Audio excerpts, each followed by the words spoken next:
মাঠ ছেড়ে বেরিয়ে যাচ্ছেন সাংবাদিকরা। সাংবাদিকদের কাজের স্বাধীনতায় হস্তক্ষেপের প্রতিবাদ হিসেবেই অদম্য বাংলাদেশ টি-20 কাপের ফাইনাল ম্যাচে বর্জন করেছেন ক্রীড়া সাংবাদিকরা। সম্প্রতি বেশ আলোচিত সমালোচিত এক ছবির রেশ ধরেই বাংলাদেশ ক্রিকেট বোর্ডের আচরণে ক্ষুব্ধ সাংবাদিক মহল।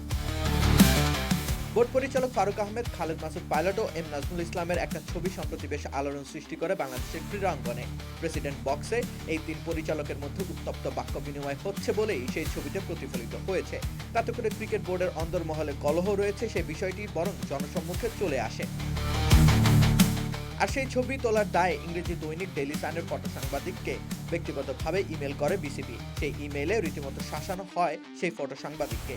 সেই ইমেলের শব্দচয়ন স্বাধীন সাংবাদিকতার পরিপন্থী এমনটাই মত সাংবাদিকদের। প্রতিবাদ হিসেবে ম্যাচে বয়কটের ডাক দেন সাংবাদিকরা। সন্ধ্যা ৬টা অবধি বিসিবিকে সময় বেঁধে দেওয়া হয়।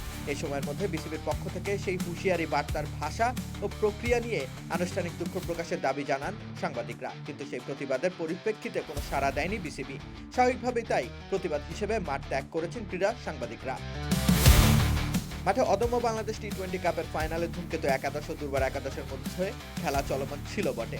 নিজেদের প্রতিবাদ কর্মসূচির আওতায় সেই ম্যাচ বর্জন করেছেন সাংবাদিকরা। রাকিব হোসেন রুম্মান, খেলা ৭১।